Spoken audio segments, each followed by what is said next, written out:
절박한 외침에 반응하라. 절박한 외침에 반응하라 라는 제목으로 하나님 말씀 전하겠습니다. 여러분, 혹시 인생을 살아가면서 그런 마음을 혹시 느껴본 적이 있으신가요? 어떤 일을 하려고 하는데 이 일이 자꾸 막히는 거예요.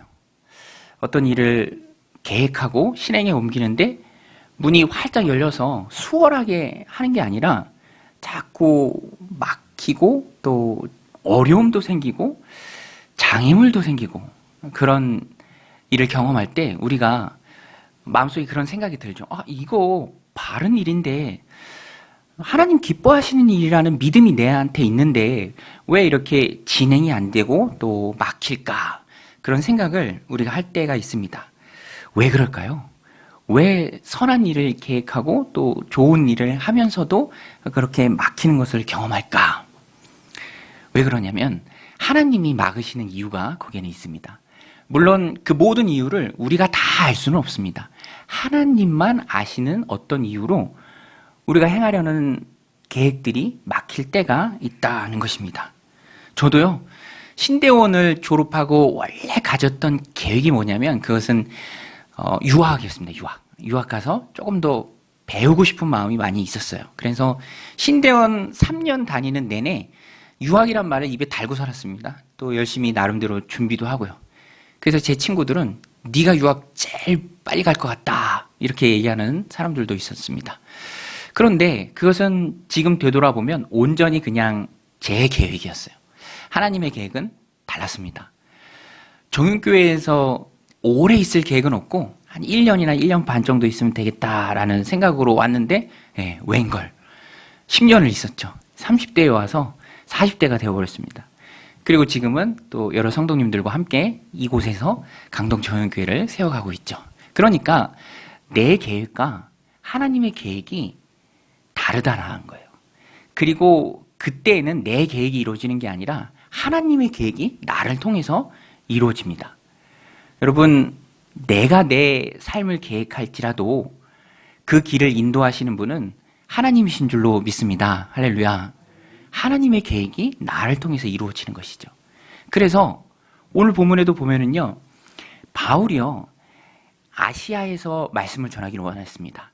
그런데 이 아시아는 지금 우리 아시아 대륙을 일컫는 말은 아니고요. 당시에는 전 세계가 거의 다 로마였잖아요. 로마에서 행정구역상 붙인 이름이 바로 터키 지방이죠. 그곳에 아시아였습니다. 지금은 우리가 소아시아라고 부르는 그 지역에서 바울이 복음을 전하기를 원했습니다. 여러분, 복음 전하는 것은 좋은 일인가요? 나쁜 일인가요? 좋은 일이죠. 그런데 하나님께서 막으셨다라고 오늘 본문은 분명하게 기록하고 있습니다. 우리 16장 6절 말씀인데요. 우리 같이 한번 자막을 보고 읽겠습니다. 시작. 성령이 아시아에서 말씀을 전하지 못하게 하시거늘 그들이 부르기아와 갈라디아 땅으로 다녀가. 누가 아시아에서 말씀을 전하지 못하게 하셨다고 되어 있죠? 말씀을 전하게 하시지 못한 분이 누구입니까? 성령님이에요. 성령님. 그러니까 바울도 선교여행을 두 번째로 떠나면서 가지고 있었던 계획이 있습니다. 선교여행에 대한 계획이 있어요. 바울은 옳다고 믿고 추진하는 것이었고요. 그 계획대로 일정을 밟아 나갔지만 하나님의 계획은 달랐어요. 그래서 바울이 아시아에서, 소아시아에서 복음 전하는 것을 성령님께서 막으셨습니다. 이 뒷부분에도 나오는데 예수의 영이 허락하지 않으셨다. 그러니까 바울이 전도여행을 갔을 때 그 일정과 여행의 경로를 주관하시는 분은 하나님이셨어요. 성령님이십니다. 내가 이쪽으로 가서 말씀을 전해야지. 여기서 복음을 전할 거야 라는 바울의 생각이 있었지만, 계획이 있었지만 그대로 이루어진다는 보장은 없고요. 어떤 면에서 그 일정과 경로를 정하시는 분은 바울이 아니라 성령님이세요. 여기서 우리가 깨닫는 게 무엇입니까? 성령님께서 복음 전도 사역에 주체적인 역할을 하십니다. 그래, 한번 잘해봐. 내가 응원해줄게. 화이팅! 이렇게 하고 지켜만 보시는 게 아니라 적극적으로 개입하시고요. 이끌어 가시는 분이 바로 하나님이세요. 여러분, 하나님은 오늘도 우리들 삶 가운데 적극적으로 개입하시는 분이 주신 줄로 믿습니다. 내 삶에 개입하세요. 나를 향한 하나님의 특별한 계획이 있으십니다. 나이는 상관이 없어요. 태어나면서부터 그 인생의 모든 여정 가운데 하나님이 우리를 이끌어 가십니다. 여러분, 우리가 예수님 믿은 것도 우리 의지대로 믿었나요? 우리 의지대로 예수님을 내 삶의 구주로 고백했습니까? 하나님이 창세전에 우리를 선택하시고 부르신 것이죠. 하나님이 부르셨기 때문에 오늘도 우리가 하나님 자녀로서 하나님 예배하는 자리에 있는 것입니다. 그리고 그 하나님께서는 내 모든 인생의 여정 가운데 계획을 가지고 계세요. 그리고 그 계획을 이루어 가시기를 원하십니다. 오늘 바울도 그 하나님의 섭리를 경험합니다. 하나님께서 막으시잖아요. 성령님께서 막으시잖아요. 그쪽이 아니야. 그래서 하나님이 2차 전도여행 가운데 복음 전할 곳으로 선택하신 장소는 동쪽이 아니라 서쪽이에요. 아시아 대륙 쪽이 아니라, 소아시아가 아니라 유럽입니다. 유럽. 그래서 복음은 바다 건너 유럽으로 오게 되죠. 그러니까 이렇게 하나님께서 이끄시는 모습을 우리가 안다면, 깨달은다면 바울이 그랬던 것처럼 우리도요, 이것만 하나 잘하면 됩니다. 뭘 잘하면 될까요? 하나님이 주권적으로 역사하십니다. 이끄십니다. 계획하시고 인도하세요. 그러면 우리는 그 하나님의 인도가 어디인가, 무엇인가, 어떻게 하는 것인가, 우리의 마음의 귀를, 심령의 귀를 쫑긋 세우고 잘 들으면 됩니다. 잘 들으면. 경청이죠. 하나님의 뜻이 어디에 있는지 말씀하시는 그 하나님의 음성을 내가 들으면 그 음성을 따라갈 수 있고 또 순종하면서 내 인생을 하나님 앞에 드릴 수 있고, 하나님 내 인생을 들어서 하나님의 뜻을 내 인생을 통해서 이 땅 가운데 성취해 가십니다. 그러니까 우리는 귀를 쫑긋 세우고 하나님의 음성을 들어야 돼요. 잘 들으면 됩니다. 성령님께서 앞부분에 어떻게 이 소아시아 지역에 복음 전하는 바울을 막으셨는지 성경에 구체적으로 말해 주지는 않습니다. 그러나 우리가 예측하건대, 추적하건대 어떤 예언자의 말씀을 통해서 혹은 강권적으로 마음의 확신을 통해서 우리가 하나님 주신 마음이다라는 그런 마음의 확신이 생길 때가 있죠. 또는 환상을 통해서, 이후에는 진짜 환상을 통해서 하나님의 뜻을 바울에게 확신 가운데 알려주시죠. 또 여러 상황으로 몰아가실 때가 있어요. 그렇게밖에 할 수 없는 상황으로 하나님께서 나를 몰아가실 때가 있습니다. 그러면 그것이 바로 하나님의 뜻이죠. 오늘 우리도 하나님 앞에 신앙생활하면서 그 기준이 분명히 있어야 합니다. 주도하시고 이끄시는 분은 하나님이시고 나는 따라간다. 우리 한번 따라서 해보겠습니다. 하나님이 이끄시면 나는 따라간다. 그래서 잘 듣는 게 중요합니다. 잘 듣는 게 중요해요. 야구 선수도요, 공 그냥 함부로 자기가 던지고 싶은 대로 다 던지는 게 아니라 경기의 흐름과 그 이기기 위해서 감독이 사인하는 것들을 다 보면서 그 감독이 하라는 대로 보면서, 사인을 보면서 경기를 진행해 가는 것이죠. 오늘 우리의 삶도 마찬가지입니다. 하나님께서 이끌어 가세요. 성령님의 음성에 귀를 기울여야 합니다. 하나님께서 그러면 어떻게, 오늘 본문은 좀 특화시켜서 그러면 우리가 어떻게 하나님의 음성을 잘 들을 수 있을까에 대해서 함께 나누고자 하는데요. 하나님이 여러 방법으로 우리에게 말씀하십니다. 어떤 방법들이 있냐면 대략 5가지로 좀 요약할 수 있는데요. 첫 번째는 기도입니다. 기도. 가장 중요한 게 바로 기도죠. 기도하는 동안에 하나님께서 우리에게 말씀하시고요. 기도를 통해서 하나님의 뜻을 발견해 나갈 수 있습니다. 그래서 기도 시간은 그리스도인들이라면 누구나 다 가지고 있어야 돼요. 하나님의 음성을 듣고 나를 향한 하나님의 뜻과 계획을 알고 나가는 것과 그렇지 않고 우왕좌왕하는 것과는 큰 차이가 있습니다. 그러니까 우리는 기도 시간을 통해서 하나님의 뜻을 발견해야죠. 저도요, 이제 새벽 시간이 기도하기에 가장 좋은 시간이죠. 뭐 집에서도 할 수 있지만 또 시간을 정하고 성전에 나와서 새벽에 기도하는 게 중요합니다. 왜냐하면 그만큼 집중할 수 있기 때문에. 저도 요새는 새벽 3시 반에 일어나서 그날 전할 말씀 좀 미리 살펴보고 묵상하고, 그리고 또 새벽 예배 인도하고 1시간 반에서 한 2시간 정도 기도하려고 해요. 그러면 그 가운데 하나님의 지혜가 임하는 것을 느낄 수 있습니다. 내가 지금 겪고 있는 어려움, 어떤 사람들이 가지고 있는 슬픔의 마음들 어떻게 위로할지를 또 하나님이 지혜를 주시고요. 내가 가지고 있는 슬픔에 대한 하나님의 위로도 임하는 시간이 바로 기도 시간이죠. 그래서 성도는 하나님 앞에 늘 기도의 시간을 가져야 합니다. 여러분, 예수님도요, 예수님조차도 하나님 앞에 기도하는 시간을 가지면서 하나님의 뜻을 구했죠. 십자가 앞에서도 그 십자가의 무거움이 예수님을 짓눌렀을 때 하나님 앞에 기도하면서 그러나 나의 원대로 마시고 하나님의 뜻이 나를 통해 이루어지길 원합니다 라고 고백할 수 있었던 그 힘이 바로 하나님 앞에 가졌던 기도의 시간입니다. 기도는요, 하나님께 드리는 것이죠. 하나님은 이미 우리의 마음을 다 알고 계십니다. 내 마음의 슬픔과 때로는 일어나는 의심조차도 답답하고 불만과 원망의 마음도 하나님께서는 다 알고 계세요. 그런 마음을 하나님 앞에 다 쏟아놓고 기도하는 시간을 통해서 우리가 치유되고 또 회복되는 것을 경험하죠. 그래서 하나님과 나를 맞춰가는 가장 중요한 시간이 여러분 기도의 시간인 줄로 믿습니다.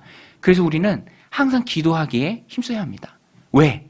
내 인생에 주도하시는 하나님이 하나님의 뜻을 알려주는 중요한 시간이 바로 기도하는 시간이기 때문에 무릎 꿇어야죠. 엎드려서 하나님의 뜻을 깨달아 알도록 구해야 합니다.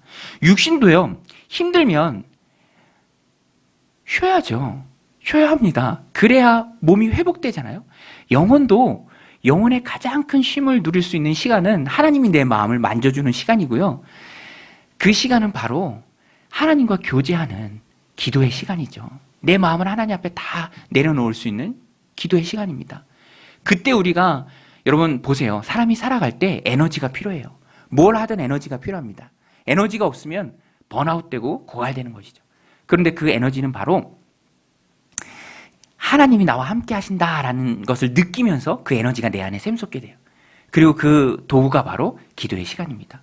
그때 우리가 하나님의 뜻을 깨달아 알 수 있고 또 내 인생을 하나님 앞에 붙잡혀서 힘있게 쓰임받을 수 있습니다. 저는 말씀을 준비하면서 언더우드 선교사님이 생각났어요. 언더우드 선교사님도 기도하면서 하나님의 뜻을 발견했습니다. 원래 언더우드 선교사님이 선교로 품었던 나라는 인도였습니다. 인도. 그래서 준비도 잘 됐어요. 인도 말로 복음을 전할 수 있을 정도로, 설교할 수 있을 정도로 준비가 잘 되어 있습니다. 그런데 불현듯 뜻밖의 조선에 대한 소식을 접하게 되었어요. 복음의 불모지, 어두움의 땅, 아직 복음이 전해지지 않은 곳. 그런데 이상하게 그 조선이 마음의 부담으로 다가오는 거예요. 하나님께 기도했습니다. 그때 하나님이 주신 음성이 한국을 위해서는 아무도 없다. 이 한국을 어떻게 하면 좋겠니? 라는 그런 음성을 들은 거예요. 그때 언더우드 선교사님이 확신에 사로잡힙니다. 한국을 하나님이 나한테 주셨다. 한국으로 하나님이 조선으로 나를 부르신다. 그래서 그 확신 가운데 선교사로 헌신을 하죠. 확신이 있으면요, 어려움이 있어도 헤쳐나가게 됩니다. 사실 당시만 해도 조선은 위험한 나라였어요. 그래서 장로교 선교부에서 조선으로 가겠다고 헌신했지만 거절합니다. 반대해요. 너무 위험하다는 거죠. 그래도 하나님의 뜻이 너무나도 분명하기에 3번씩 요청하고요. 또 당시에 뉴욕의 어떤 규모 있는 교회에서 언더우드 선교사님을 담임 목회자로 청빙했습니다. 그래도 조선으로 하나님 부르신다는 사실이 너무나도 확신했기에 다 뒤로 하고 너무 유명한 날이죠. 1885년 4월 5일 그날이 부활 주일이었습니다. 감리교 아펜젤로 선교사님과 함께 인천의 제물포항으로 들어왔죠. 그리고 이 땅에 복음을 꽃피우는 일에 귀하게 쓰임받았습니다. 여러분, 오늘 우리도 기도해야 합니다. 하나님의 뜻을 구해야 합니다. 그리고 내 인생을 하나님 손에 꼭 붙들림 받아서 소중하게 쓰임받을 때 내 인생이 하나님께 귀하게 쓰임받는 것이죠. 얼마나 귀합니까? 그래서 우리는 기도하면서 하나님의 음성을 들을 수 있고요. 또 두 번째로 하나님의 뜻을 찾고자 할 때 이게 하나님의 음성인가? 이 길이 하나님의 뜻인가? 확실하지 않을 때 기록된 말씀을 통해서 점검을 받아야 돼요. 기록된 말씀. 여러분, 오늘 우리에게 기록된 말씀이 바로 뭐죠? 기록된 말씀이 있습니다. 그것이 바로 성경이죠. 성경. 여러분, 성경이 기록된 하나님의 말씀인 줄로 믿습니다. 그러면 성경과 반대되는 말씀을 우리가 접할 때 분명해지죠. 이것은 하나님의 뜻이 아니다. 여러분, 성경의 말씀과 위배되는 음성은 없습니다. 하나님의 말씀은 기록된 성경을 통해서 우리에게 주어지죠. 그래서 항상 성경의 기준을 명확히 잡고 있어야 돼요. 이단들이요, 항상 자기 생각을 이야기하면서 성경을 이용해요. 성경의 말씀을 전하는 것과 자기 생각을 전하면서 성경을 이용하는 것과는 천지 차이예요. 말씀을 아무렇게나 이용하면 문맥을 무시해버리면 코에 달면 코골이고요, 귀에 달면 귀골입니다. 그렇게 사용하라고 하나님이 우리에게 주신 말씀이 아니죠. 하나님의 말씀이 우리를 통해서 이 땅 가운데 이루어지는 것입니다.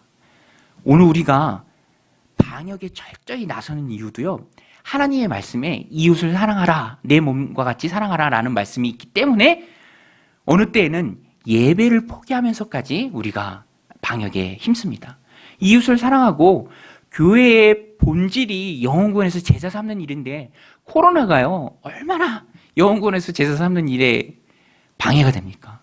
그러니까 이 코로나는 하루속히 물러가도록 교회가 힘써야죠. 그래서 방역에 힘도 쓰고요, 또 백신 맞는 일에도 열심을 내는 이유가 하나님의 말씀에 맞기 때문에 그렇죠. 그러니까 우리는 어떠한 일을 하든 어떠한 선택의 갈림길에 있든 우리가 기준으로 붙잡아야 할 것은 기록된 말씀이에요. 그리고 그 말씀에 합당한가, 그것을 가지고 하나님의 음성을 우리가 들을 수 있습니다. 세 번째는 성숙한 그리스도인의 조언이에요. 여러분, 하나님께서는요, 사람을 통해서도 하나님의 말씀을 나에게 주세요. 그래서 내가 고민하고 있을 때, 어려운 일이 있을 때, 정말 선택이라는 갈림길에서 결정을 못 내리고 있을 때 그 문제를 다른 사람에게 얘기해주고 조언을 듣는 것도 굉장히 중요합니다. 왜냐하면 하나님께서는 다른 사람을 통해서도 나에게 말씀을 주세요. 그리고 내가 그런 하나님 주시는 말씀을 다른 사람을 통해서 들으면 내 안에 계신 성령님께서 깨닫게 하십니다. 느끼게 하세요. 저도요, 아내를 통해서도 하나님의 말씀을 들어요. 지난주에 아내가 저한테 그렇게 얘기하더라고. 액센트를 줘서 책 좀 읽어라. 책 좀 읽어라. 얘와 계속 똑같은 거 반복하지 말고, 사실 저는 개척교회는 설교가 쉬워야 되거든요. 어려우면 안 됩니다. 그래서 쉽게 하려고 또 했던 얘를 일부러 또 반복하는 거예요. 제 아내가 오해했는지 책 좀 읽어라 얘기하는데, 저는 그런 말조차도 하나님의 음성으로 받습니다. 그래, 책을 읽어서 성도들을 하여금 흐르는 물을 마시게 해야지. 하나님의 음성이죠. 저희 어머니가 전에는 목사인 저에게도 기도 열심히 하고 헌금 11조 열심히 하고 뭐 그런 얘기도 하세요. 그러면 저도 그것도 하나님의 음성을 듣고, 심지어는요, 아이들이 저한테 얘기하는 그 말 가운데도 하나님을 통해서 깨닫는 게 있어요. 제가 집에서 공부 좀 하려고 하면은 막내가 그렇게 제 옆에 와서 놀아달라고 해요. 첫째, 둘째보다 더 심해요. 아빠 놀아줘. 그러면 하나님이 그런 음성도 주세요. 그런 말씀도 주세요. 야, 좀 놀아줘라. 제가 언제까지 너한테 놀아달라고 할 것 같니? 첫째랑 둘째 봐라. 놀아달라고 하니? 안 하잖아. 한때야. 그런 마음도 주니까 가정을 돌보는 것도 너무너무 귀하죠. 진짜 첫째, 둘째는요, 저한테 놀아달라는 말도 안 하고요, 단둘이 뭘 하는 걸 불편해해요. 아빠랑 뭐 하자 그러면 어색하대.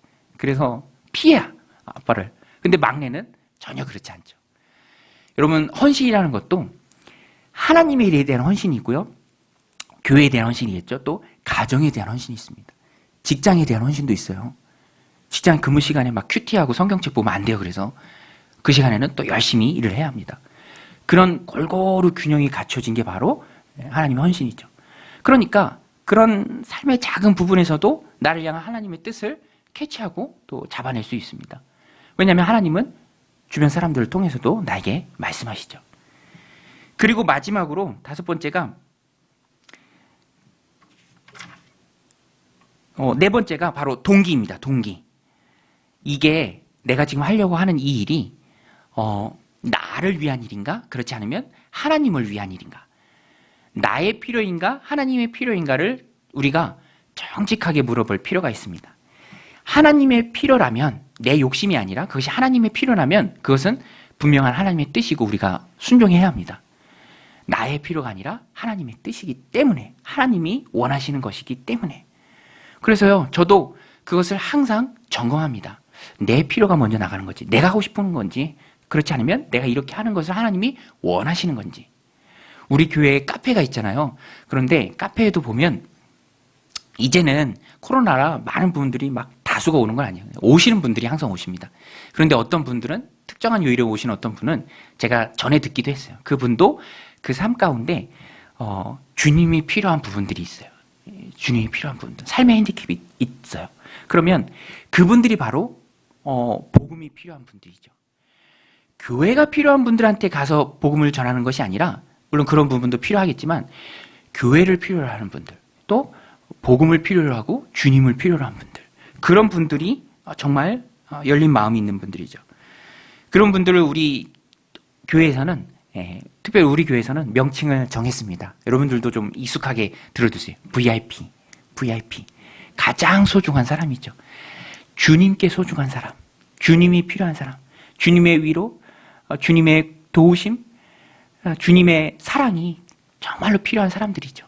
그래서 그분들을 정하고 우리가 다가가는 것이죠. 나의 필요가 아니라 주님의 필요입니다. 마지막으로 중요한 것이, 하나님의 음성을 들을 때 중요한 것이, 우리가 기도할 때도 이렇게 기도해야 됩니다. 하나님이 원하시는 방향이 있다면 그 방향으로 길을 활짝 열어주세요. 활짝 열어주세요. 그리고 하나님이 원하시지 않은 방향이라면 그쪽에는 문을 좀 닫아주세요. 그러면은요, 하나님의 뜻을 찾아가기가 정말로 쉬워요. 저도 이 부분을 자주 활용하는데, 그렇죠. 이 아내와 함께 교회를 세워나가자라고 할 때, 교회를 세우는 게 하나님의 궁극적인 뜻이죠. 얼마나 귀한 일입니까? 영혼 구원을 위해서 나아가는 게. 그러나 구체적으로 들어가면 방법이 참 다양하고요. 지역도 다양합니다. 어디서 어떤 방법으로 어떻게 세울 것인지 구체적인 길이 참 많이 있죠. 근데 저도 그 가운데 하나님 앞에 기도하기를, 내 선택이 아니라, 절대로 내 선택이 아니라 하나님의 뜻, 언제든지 하나님의 뜻, 죽으나 사나 하나님의 뜻. 여러분, 하나님의 뜻이 나를 통해 이루어지는 것이 하나님 기뻐하시는 일인 줄 믿습니다. 하나님의 뜻이에요. 하나님의 뜻.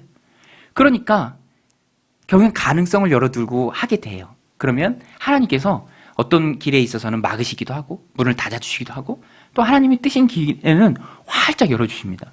여러분, 이곳에 학원이나 병원이나 뭐 그런 것들이 다 세워질 수도 있었는데, 그래도 교회가 세워진다라는 것에 반대한 분이 한 분도 없었습니다. 그리고 하나님께서 이 문을 순적히 열어주셨을 때 정말 기쁘게 즐겁게 모두가 다 환영하는 가운데 하나님이 원하시는 일이라고 다 고백하면서 이곳에 교회가 세워지게 되었죠. 여러분, 우리 강동정윤교회를 세우신 분이 하나님이신 줄로 믿습니다. 우리가 그런 확신을 가지고 나아가는 것이죠. 아브라함의 종 엘리에셀도요, 아브라함의 고향에 가서 주인의 아들 이삭의 아내감을 구할 때 얼마나 그 지역에 소녀들이 많습니까? 아내감들이 많아요. 그때 엘리에셀이 하나님 앞에 기도합니다. 우물가에서 기도해요. 하나님, 이 우물가에 이 지역의 소녀들이 이삭의 아내감이 될 수 있는 그 후보자들이 다 와서 물을 기를 시간인데, 내가 그 소녀들을 만날 텐데 내가 이렇게 하겠습니다. 나에게 물을 달라라고 청할 텐데, 물을 주는 것뿐만 아니라 내가 가지고 온 낙타에게도 물을 주는, 정말 사랑이 풍성한 여인이죠. 소녀죠. 그 소녀가 있다면, 그렇게 하는 소녀가 있다면 내가 하나님, 그 소녀는 하나님이 우리 주인 이삭의 아내감으로 딱 정해주신 소녀인 줄 믿겠습니다 라고 기도를 하는데, 기도가 끝나기도 전에 소녀들이 와서 정말로 엘리에셀이 물 좀 주시오 하니까 물도 주고, 어머, 낙타도 있네요, 제가 낙타에도 물을 줄게요 하면서 정말 그런 따뜻한 마음으로 해준 리브가가 있었다라는 거예요. 리브가. 정말 하나님이 순적하게 이끌어 주신 것이죠. 여러분, 오늘 우리도 하나님이 우리의 삶을, 우리의 인생을 이끌어 가 주실 줄로 믿습니다. 천국까지 이끌어 가 주실 줄로 믿습니다. 그러면 우리는 하나님의 음성을 잘 들어야 돼요.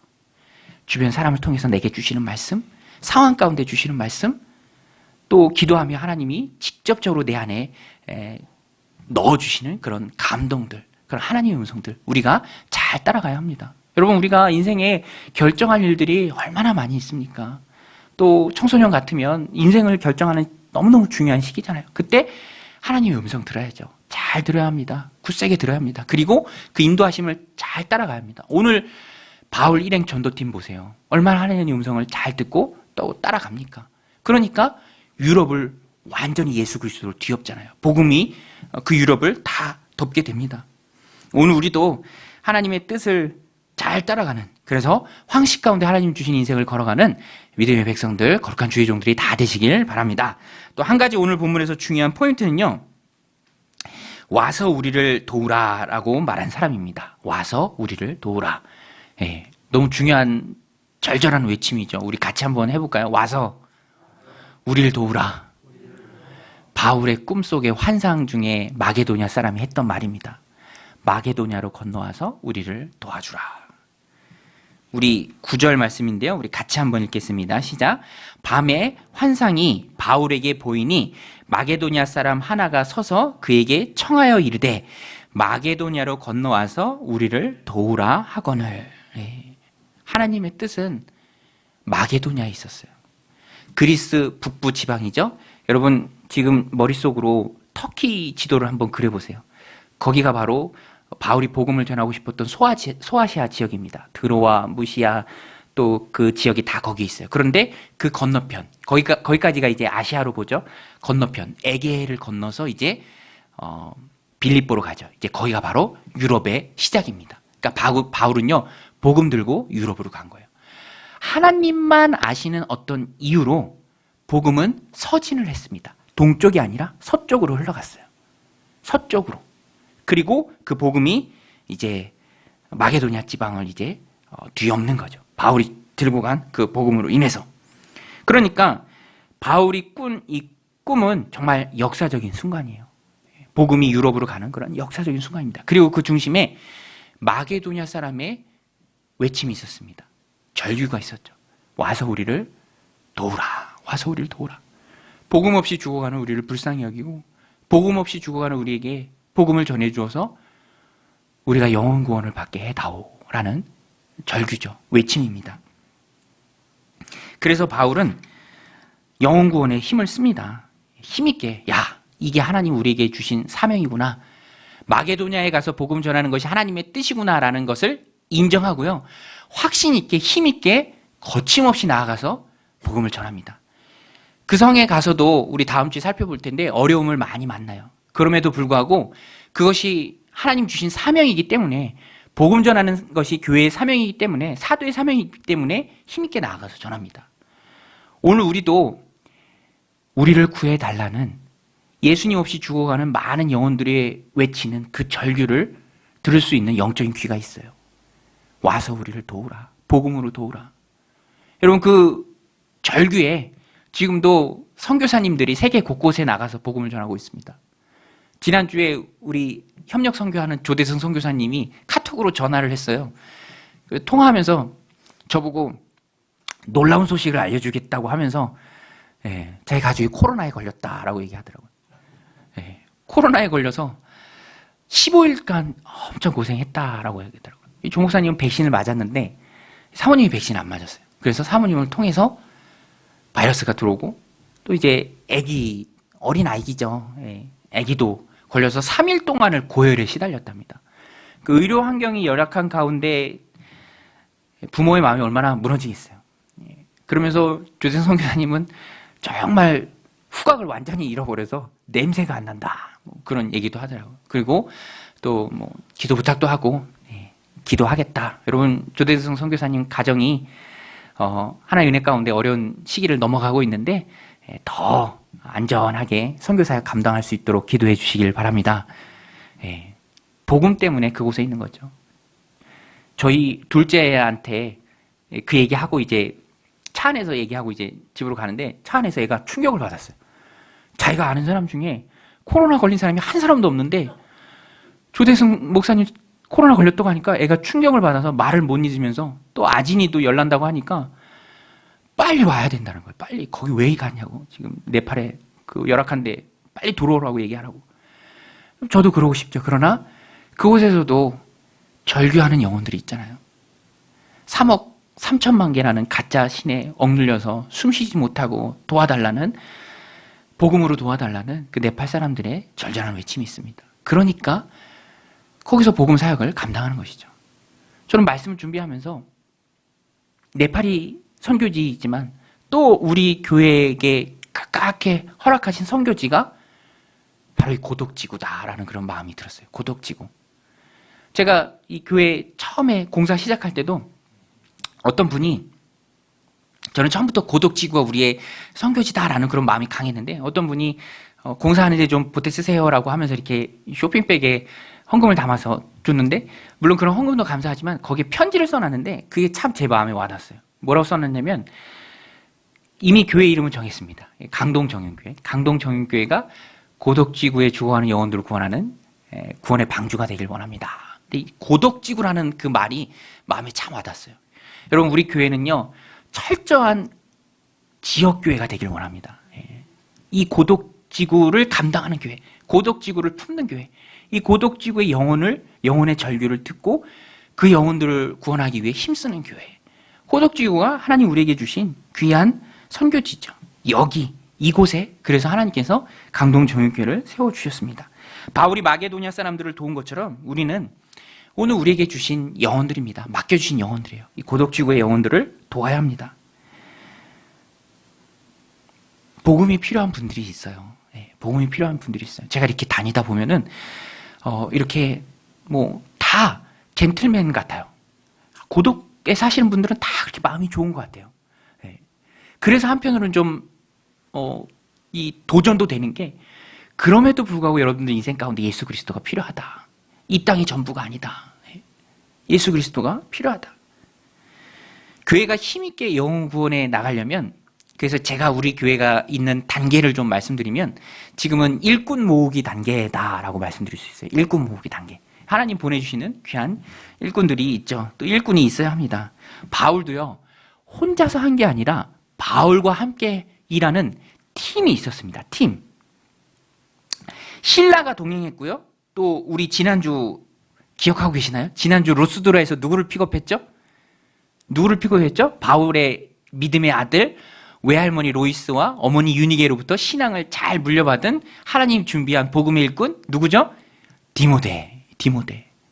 얼마나 힘있게 하나님의 일들을 감당했는지 모릅니다. 디모데를 픽업했죠. 그리고 바울이 육체의 가시가 있었죠. 몸이 연약했습니다. 그런 연약한 바울의 몸을 케어하는 주치의 같은 사람이 한 명 더 이 드로아에서 만나요. 우리 10절 말씀인데요. 10절 같이 한번 읽겠습니다. 같이 읽게요. 시작. 바울이 그 환상을 보았을 때 우리가 곧 마게도냐로 떠나기를 힘쓰니 이는 하나님이 저 사람들에게 복음을 전하라고 우리를 부르신 줄로 인정함이러라. 우리라는 말이 아마 주의력이 깊으신 분들은 벌써 눈치채셨을 텐데, 우리라는 말이 두 번이나 등장하고요. 아시는 것처럼 우리라는 말은 1인칭 복수입니다. 우리. 그런데 이 사도행전을 누가 썼죠? 사도행전을 누가가 썼죠. 의사 누가 의사회라고 사람들이 따와서 쓰기도 하잖아요. 이방인 누가는 의사였습니다. 그가 쓰면서 얘기하는 거예요. 나를 포함한 우리. 그러니까 드로아에서 누가가 합류한 거예요. 큰 동역자로서 바울과 누가가 함께합니다. 드로아에 의학 학교가 있었다라고 이야기를 해요. 그 학교 출신의 누가가 바울 선교여행 팀에 합류를 했다라고 추측을 하기도 합니다. 그러니까 팀으로 하나님이 묶어주신 거예요. 영혼 구원은 사역하라고, 복음 전하라고, 마게도냐 사람들 구원하라고 하나님께서 팀으로 묶어주시고 또 누가를 보내주셨습니다. 여러분, 오늘 우리를 강동정육교회로 하나님께서 묶어주신 줄로 믿습니다. 귀한 하나님의 일꾼들이죠. 결단하고 헌신하는 너무너무 귀한 일꾼들입니다. 그래서 지금은요, 그런 일꾼 모으기 작업을 하고 있습니다. 그런데 중요한 것은 일꾼이 어느 정도 차면, 하나님 보내주시면 그 일꾼들 가지고 하나님의 일을 하는 거예요. 바울과 디모데와 신라와 누가가 그랬던 것처럼 그 일꾼 가지고 자기들끼리 끼리끼리 어울리면서 그 안에서만 행복한 게 아니라 그 팀을 가지고 나아가는 거죠. 어디든 나아가서 복음을 전하는 것입니다. 그래서요, 우리 강동정육교회도 하나님 보내주신 일꾼들이 차고 또 영혼구원에 대한 공감대가 교회 전반에 찼을 때는 그 다음에는 더 이상의 일꾼을 모으지 않고 그 일꾼 가지고 죽어가는 영혼들, 복음이 필요한 영혼들, 그러니까 불신자 전도죠. 불신자 전도에 힘쓰는 거죠. 저는요, 숫자가 많은 거에는 조금 더 관심이 없습니다. 세례 받는 사람이 많아지는 게 참 기뻐요. 세례 받는 사람이. 그래서 어떤 분은 재밌게 표현했더라고요. 소위 말하는 그 수평이동이 하나님 보시는 관점에서는 큰 의미가 없는 것이, 그분은 그렇게 표현해요. 오른쪽 다리털 뽑아서 왼쪽에 새로 심는 거랑 똑같은 거예요. 그냥 그 안에서 옮겨 다니는 거죠. 실제로는 믿지 않는 사람들이 복음을 통해서 믿게 되는 게 훨씬 더 중요합니다. 그리고 그 지표는요, 바로 세례예요. 교회가 이것을 깨닫지 못했을 때 어마어마하게 큰 교회도요, 수천 명 되는 교회도 1년에 세례 받는 숫자가 한 자릿수예요. 한 자릿수. 그런 일들이 있습니다. 여러분, 우리나라 기독교 인구는 아무리 많이 잡아도 20% 미만이에요. 우리에게 하나님이 허락해 주시는 목장인 고덕지구가 1만 세대에 가까이 되죠. 1만 세대 가까이 됩니다. 그러면 거기에 20%만 기독교인이고요. 그 외에는 다 영적 블루오션이죠. 믿고 구원받아야 할 복음의 절규를 하고 있는 사람입니다. 저는 올해가 이제 마무리되고 있는데 감사한 것 중에 한 가지가 개척교회지만 그래도 한 명의 영혼 구원 받은 세례자가 있어요. 오늘 칼럼에도 썼는데 저는 개인적으로 너무너무 감사합니다. 건강한 교회를 생각할 때 전체 인원 대비 3%, 100명이면 3명이 세례 받는다 그러면은 참 건강하게 성장하는 교회, 건강한 교회죠. 그런데 퍼센트로 봤을 때, 비율로 봤을 때 우리 교회는 감사하게 그래도 그것을 넘으니까, 비록 한 명이지만 그래도 감사하죠. 영혼 구원이 일어나는 교회다라고 조심스럽게 말할 수 있습니다. 그래서 교회는 항상 그쪽으로 포커스를 맞추고 나가야 합니다. 오늘 바울과 또 바울의 전도 팀도 거기에 포커스를 맞추고 바다 건너서 마게도냐로 가죠. 그래서 우리 교회도요, 지금 코로나 때문에 못하고 있지만 목장별로 모이는 목장 모임, 그리고 복음을 듣는 예수 영접 모임, 그리고 성경 공부인 생명의 삶, 그것들을 늘 하는 게 중요합니다. 여러분, 영혼 구원하는 건요, 교회가 영혼 구원을 위해서 힘있게 나아가는 건요, 전쟁이에요. 제가 보니까 딱 전쟁입니다. 영적인 전쟁이에요.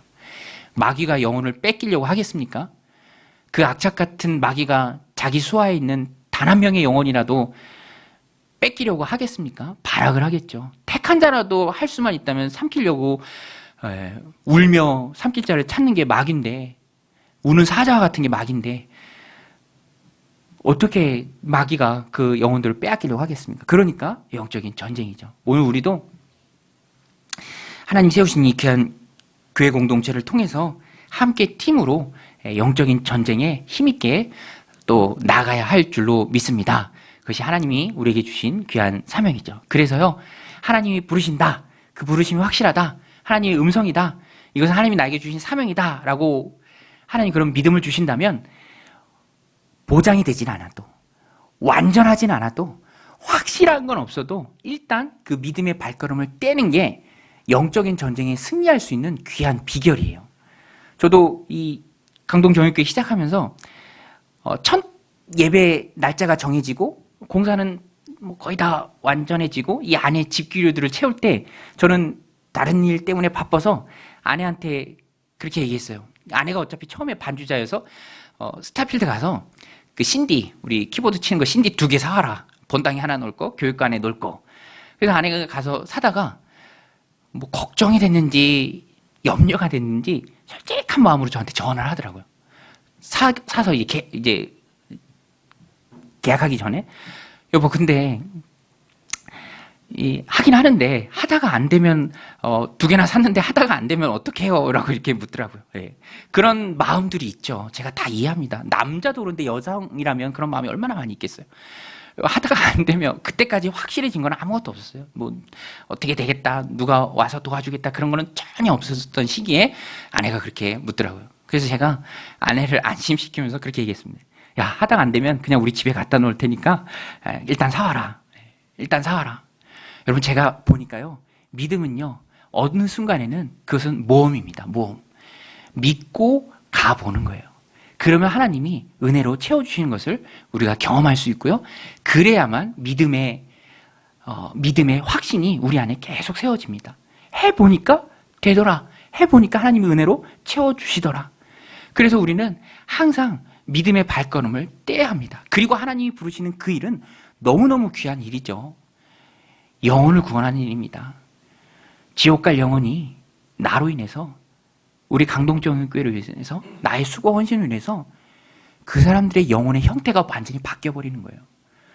하나님의 나라가 확장되는 겁니다. 그러니까 너무너무 귀한 일이고, 부르시기에 믿고 믿음의 발걸음을 뗄 수 있는 것이죠.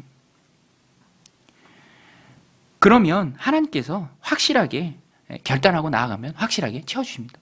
결단하고 나가면 또 하나님께서 결단하고 오신 영혼들을 또 많이 부어주시죠. 너무너무 귀한 일이죠. 하나님만 의지하며 나가면 하나님께서 우리 공동체를 영혼 구원의 소중한 도구로 사용해 주실 줄로 믿습니다. 할렐루야. 보이는 건 없어도 힘있게 믿고 나아가는 저 여러분이 다 되시기를 주님의 이름으로 간절히 축원드립니다. 우리 함께